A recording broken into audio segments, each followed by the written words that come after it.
Before the first spear was thrown and before the thunder of war elephants shook the plains of India, the fate of two worlds quietly moved toward collision on the banks of the Hydaspes River in 326 BC, where ambition, pride, and destiny stood face to face under a sky heavy with monsoon clouds. Alexander of Macedon had already marched farther than any Greek or Persian ruler before him, carving a trail of conquest from the Mediterranean to the edge of the known world, and yet his hunger for victory had not faded with distance.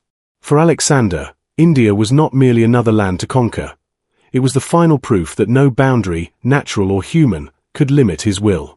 To his soldiers, however, the river ahead did not look like glory but like the end of endurance, a place where rumors of monstrous armies and towering elephants whispered fear into tired minds. On the opposite side of the Hydaspes stood King Porus, ruler of a powerful Indian kingdom, a man whose authority was rooted not in distant legends but in the loyalty of warriors who knew their land, their climate, and their weapons far better than any foreign invader.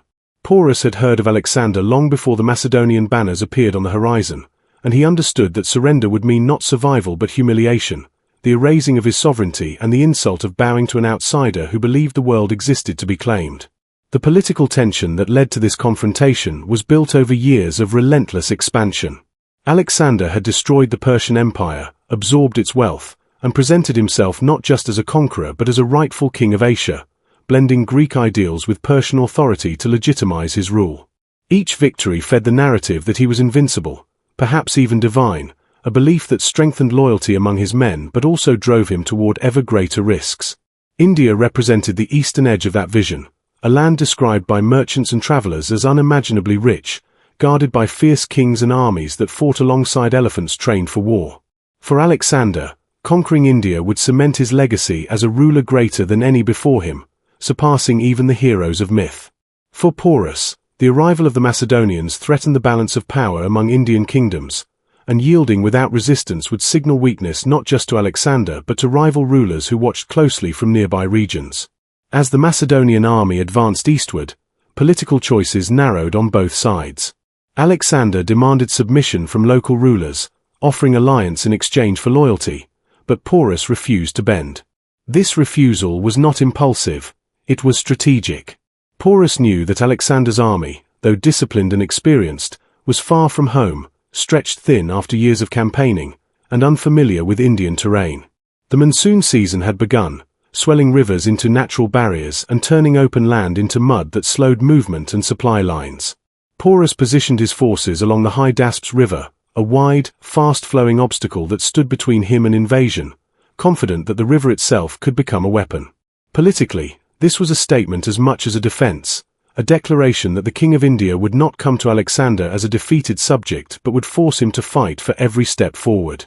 Within Alexander's camp, the decision to confront Porus carried enormous weight. His officers understood that this was not a typical enemy. The Indian army was rumored to be large, disciplined, and supported by war elephants, creatures that many Macedonian soldiers had never faced in battle. Elephants were said to trample men like insects, shatter formations, and spread panic among horses unaccustomed to their sight and smell.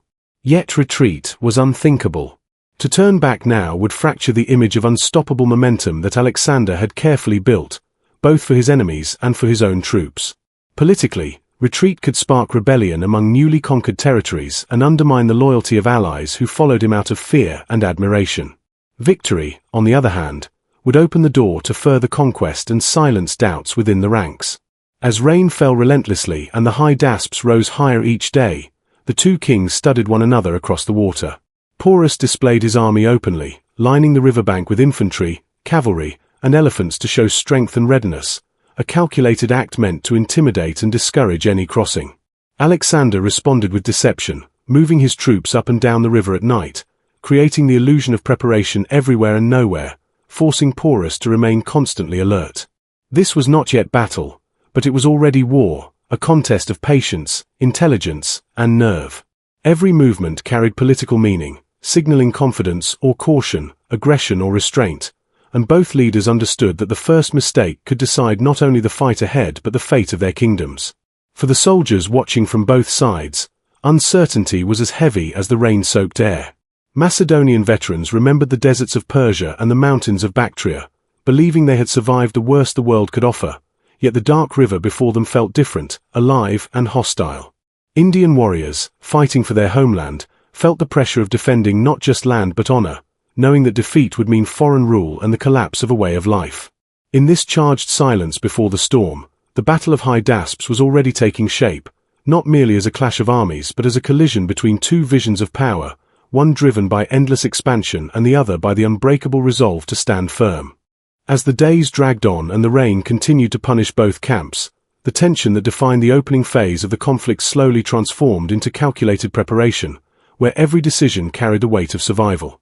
Alexander understood that a direct crossing of the Hydaspes in front of Porus's main force would be suicide, no matter how disciplined his army was. The river was wide, deep, and fast-moving, swollen by monsoon rains, and Porus had placed his troops and elephants precisely where they could crush any attempt to force a crossing. Horses would panic at the smell and sound of elephants, infantry would lose cohesion in the water, and Macedonian formations that had dominated battlefields from Greece to Persia would dissolve before even reaching dry land. This realization pushed Alexander into a phase of strategic patience, a dangerous pause in which morale could crack if not carefully managed. To keep his soldiers focused, he maintained constant movement, feigned preparations at multiple points along the river, and spread uncertainty among the Indian defenders, turning the waiting itself into a weapon. Porus, meanwhile, watched these maneuvers with cautious confidence. From his perspective, time favored the defender.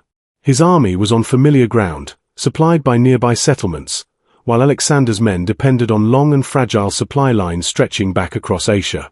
Porus trusted his elephants as the decisive element of the coming battle, massive symbols of royal power that were trained not only to charge but to withstand pain and chaos. Each elephant carried armored riders and archers, transforming the animals into living fortresses that could break enemy lines and spread terror. Politically and psychologically, the elephants represented the strength of Indian kingship itself, an unmistakable message that this land would not be easily taken. Porus's decision to stand and fight, rather than retreat deeper into his territory, reinforced his authority among his people and signaled to neighboring rulers that resistance was possible. Under the cover of darkness and heavy rain, Alexander finally set his plan into motion. Several miles upstream, where the river curved and an island partially shielded the opposite bank from view, he secretly gathered a portion of his army, including elite infantry and cavalry. This force was strong enough to strike decisively but small enough to move quickly and quietly. While one part of his army continued to create noise and distraction across from Porus's main camp, Alexander personally led the chosen troops into the storm, using thunder and rain to mask the sounds of movement.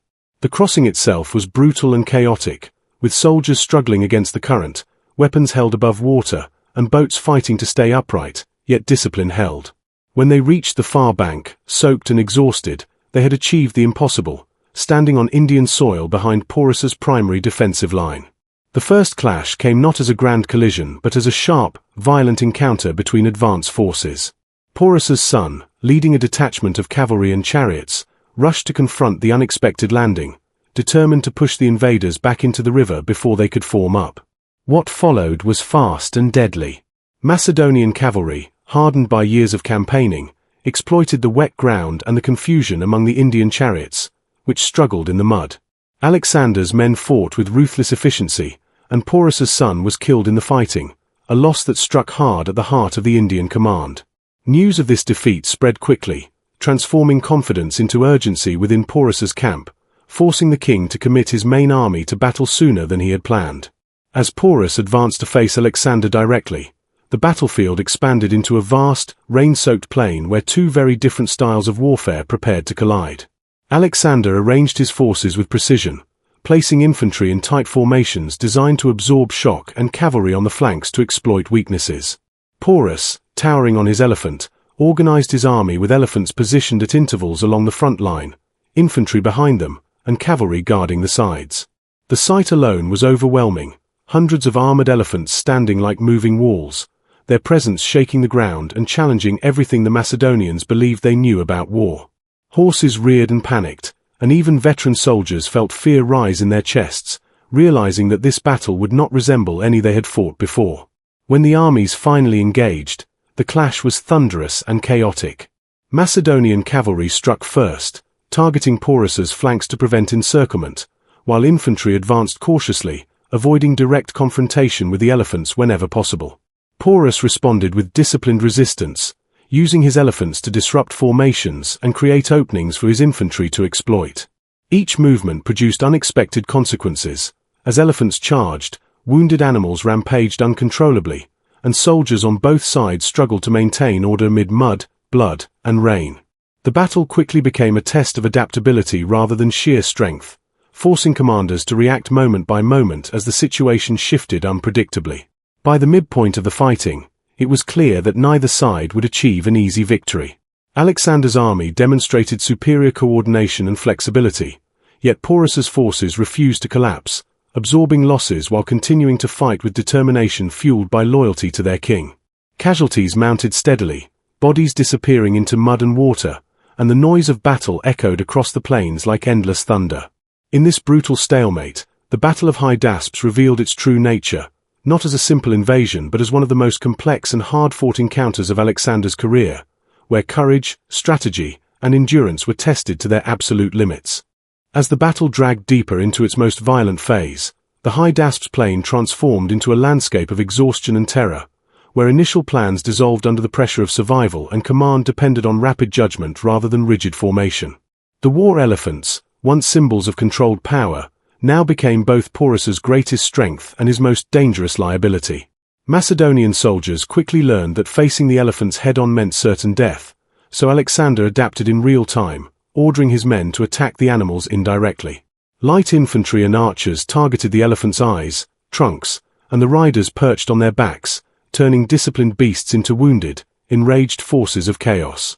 As arrows and javelins struck home, several elephants screamed in pain and panic, spinning wildly, crushing not only Macedonian soldiers but also Indian infantry caught too close behind them.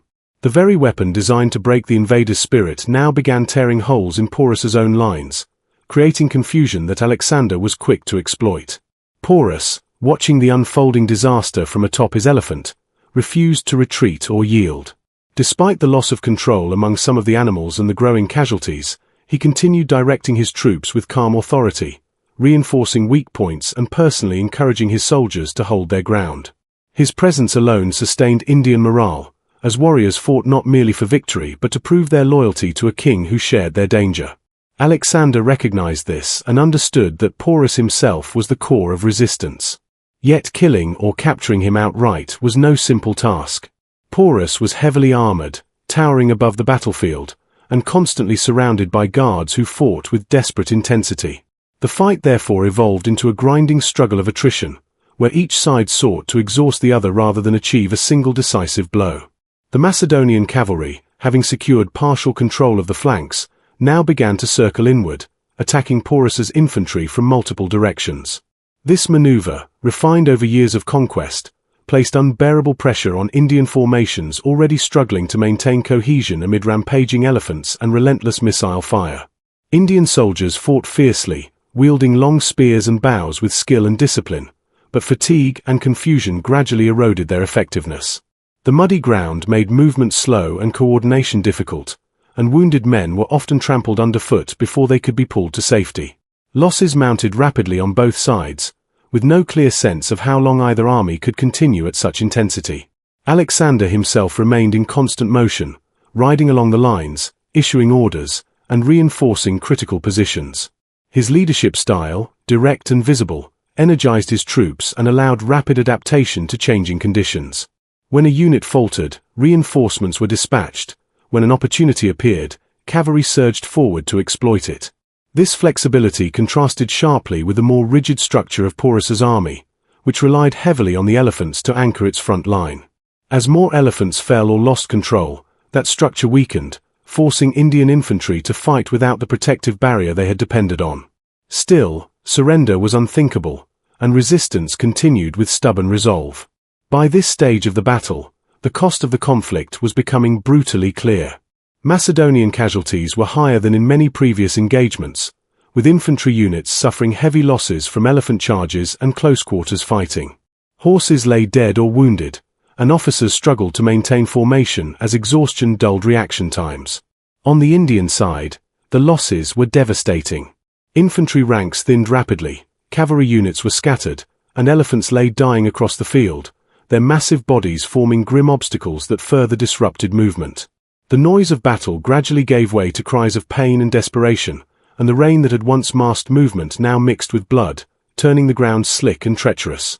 As the momentum slowly shifted in Alexander's favor, the psychological balance of the battle changed. Indian soldiers, seeing their elephants neutralized and their formations collapsing, began to lose confidence, though many continued fighting out of loyalty rather than hope of victory. Porus, wounded yet unbroken, remained mounted, refusing offers to withdraw, embodying defiance even as defeat loomed. Alexander, recognizing both the courage of his opponent and the near collapse of resistance, pushed for a final coordinated effort to end the battle without unnecessary slaughter. His cavalry tightened the encirclement, while infantry advanced steadily, forcing Porus's army into an ever-shrinking space. The end did not come with a dramatic charge but with gradual realization. Surrounded, exhausted, and vastly outnumbered, the remaining Indian forces could no longer sustain effective resistance. Porus, bleeding from multiple wounds, finally halted his troops, signaling the end of the fighting. The battlefield fell into an uneasy silence, broken only by the groans of the wounded and the distant rumble of thunder. The Battle of Hydaspes had consumed thousands of lives, tested the limits of Alexander's army, and demonstrated that his conquests were neither effortless nor inevitable. It stood as one of the bloodiest and most challenging victories of his career, a confrontation that reshaped his understanding of warfare and left an indelible mark on both conqueror and conquered alike. When the fighting finally ceased and the rain began to soften into a distant murmur, the true cost of the Battle of Hydaspes revealed itself across the shattered plain, where victory felt heavy rather than triumphant. The ground was littered with broken weapons, fallen shields, and the bodies of men and animals alike, a silent testament to the violence that had unfolded. Alexander's army, though victorious, stood exhausted and deeply shaken. This was not the swift, decisive conquest his soldiers had come to expect, but a brutal struggle that pushed them closer to their limits than any battle before. Macedonian casualties were severe, with thousands wounded or killed, including experienced veterans whose loss could not easily be replaced. Entire units were depleted, and the psychological impact of facing war elephants left a lasting impression on soldiers who had believed themselves hardened against all fear. On the Indian side, the devastation was even greater. Porus's army had been effectively destroyed as a fighting force, with infantry scattered, cavalry neutralized, and the once feared elephants lying dead or dying across the field. These animals, symbols of royal authority and battlefield dominance, now appeared tragically vulnerable, their immense strength unable to withstand disciplined adaptation and relentless pressure. The loss of so many elephants was not only a military defeat but a political and cultural blow, weakening the traditional power structure that Indian rulers relied upon. Villages near the battlefield would feel the consequences for years, as families mourned fallen warriors and the balance of regional power shifted dramatically in the aftermath. Porus himself became one of the most powerful symbols to emerge from the battle. Severely wounded yet still dignified, he was brought before Alexander, who reportedly asked how he wished to be treated. Porus's response, demanding to be treated as a king, reflected not arrogance but unbroken sovereignty of spirit. Alexander, recognizing both the courage of his opponent and the strategic value of respect, chose not to execute or humiliate him. Instead, he restored Porus to his throne and even expanded his territory, turning a defeated enemy into a loyal ally. This decision was deeply political. By honoring Porus, Alexander sent a clear message to other Indian rulers that resistance, even in defeat, could be met with respect, while submission without honor was not the only path. It was a calculated blend of mercy and control, reinforcing Alexander's image not just as a conqueror, but as a ruler capable of understanding local power dynamics. Yet beneath this display of statesmanship lay a growing tension within Alexander's own ranks. The Battle of Hydaspes marked the psychological edge of the Macedonian campaign. Soldiers whispered about the vastness of India, the strength of its armies, and the horrors they had witnessed. The victory over Porus did not open the gates to endless conquest as previous victories had. Instead, it raised new questions about how far the army could be pushed. Reports reached the camp of even larger kingdoms further east, of armies greater than Porus's and elephants more numerous than those already faced. For men who had marched thousands of miles from home, the idea of continuing deeper into unknown territory felt less like destiny and more like madness. Strategically, Hydaspes altered Alexander's approach to warfare. He had proven that even the most unconventional threats could be overcome through adaptability, but the cost forced him to reconsider the limits of ambition. The battle demonstrated that India was not Persia, and its rulers were not easily crushed by shock and speed alone. Terrain, climate, and unfamiliar military traditions demanded new thinking, and Alexander could not rely forever on the morale advantage of invincibility. The encounter with Porus exposed the vulnerability of his army, reminding him that every victory consumed irreplaceable resources, time, and lives. The political ripples of the battle extended far beyond the battlefield. Neighboring rulers, watching closely, re-evaluated their positions. Some chose diplomacy over resistance, sending envoys and gifts to Alexander, while others prepared defenses, determined not to share Porus's fate. Within India, the legend of the battle spread quickly, transforming Porus into a symbol of heroic resistance and Alexander into a figure both feared and respected. This dual legacy complicated Alexander's presence in the region, as admiration for his strength coexisted with resentment toward foreign domination. Control would require more than military success. It would demand constant negotiation, alliances, and the careful management of local power structures. As the Macedonian army rested and reorganized, the mood remained tense and uncertain. Victory had been achieved, but at a price that could not be ignored. The Battle of Hydaspes stood as a turning point, not because it halted Alexander's advance immediately, but because it planted the seed of doubt that would soon grow within his army. It showed that even the greatest conqueror in history faced limits imposed by geography, culture, and human endurance. The river had been crossed, the king defeated, and the banners raised, but the question now looming over Alexander's campaign was no longer whether he could win battles, but whether his men would continue to follow him into an endless war at the edge of the world. In the weeks that followed the Battle of Hydaspes, the echoes of violence slowly faded, but the consequences of what had occurred only grew heavier with time, settling over Alexander's army like an unspoken burden. Though Porus had been defeated and transformed into an ally, the victory failed to ignite celebration among the Macedonian ranks. Instead, it deepened their fatigue and sharpened their awareness of mortality. Many soldiers bore wounds that would never fully heal, both physical and mental, and those who survived carried vivid memories of screaming elephants, collapsing formations, and comrades crushed beneath massive feet. The myth of effortless conquest had been shattered, replaced by the realization that each new step eastward would demand even greater sacrifice. Hydaspes had proven that Alexander could still win, but it also proved that victory now came at a terrifying cost. As Alexander pushed onward into India, he found that the psychological resistance within his own army became as formidable as any enemy force. The men had marched for years, crossing deserts, mountains, and rivers in pursuit of a vision that now felt distant and abstract. Rumors of even larger Indian kingdoms, such as the Nanda Empire beyond the Ganges, spread through the camp, accompanied by tales of vast armies and countless elephants. To soldiers already stretched beyond endurance, these stories fueled fear rather than ambition. Hydaspes stood in their minds as a warning, not a triumph, a reminder that the limits of human endurance were fast approaching. Discipline held for a time, but loyalty built on glory alone could not erase exhaustion and longing for home. Politically, Alexander remained brilliant and calculating, securing alliances and consolidating control over newly conquered regions. His decision to respect Porus and rule through local authority helped stabilize the area, allowing trade routes to open and administration to function without constant rebellion. Yet even these successes could not fully mask the growing strain within his forces. The further he advanced, the more isolated he became from the world he had left behind, ruling an empire stretched thin across continents, held together by his presence alone. Hydaspes marked the point where expansion became increasingly difficult to justify, not because enemies were stronger, but because the human cost had become impossible to ignore. Eventually, at the Hydaspes River, Alexander faced open resistance from his own army, a refusal to march further east. Though this moment lay beyond Hydaspes, its roots were planted firmly in that brutal battle.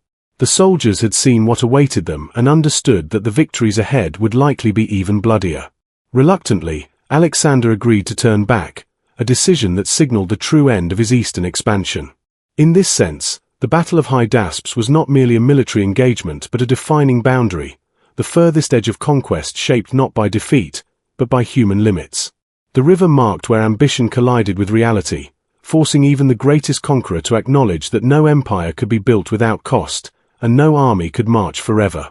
For India, the battle became legend, remembered as a moment when a local king stood against the most powerful war machine of the ancient world and fought with honor.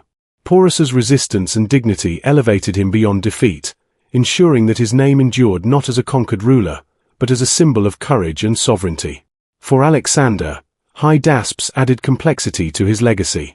It proved his adaptability and brilliance, but also exposed his vulnerability and the fragility of conquest. The war elephants, once feared as unstoppable, became reminders that every weapon has limits, and every strategy can be countered by intelligence and resolve. Centuries later, the Battle of Hydaspes continues to fascinate historians and military thinkers because it represents far more than a clash of armies. It was a confrontation between cultures, strategies, and philosophies of power, where victory did not erase respect, and defeat did not erase honor. It showed how environment, innovation, and leadership can reshape the battlefield, and how even the most dominant forces can be challenged by unfamiliar conditions. Above all, it reminds us that history is not written solely by triumph, but by the struggles, sacrifices, and choices made in moments of extreme pressure. If you found this deep dive into the Battle of Hydaspes informative and engaging, and if our videos are helping you understand the true realities behind history's greatest wars, then make sure to support the channel by liking this video, subscribing for more authentic battle history content, and pressing the bell notification button so you never miss our latest war series exploring the battles that shaped the ancient and modern world.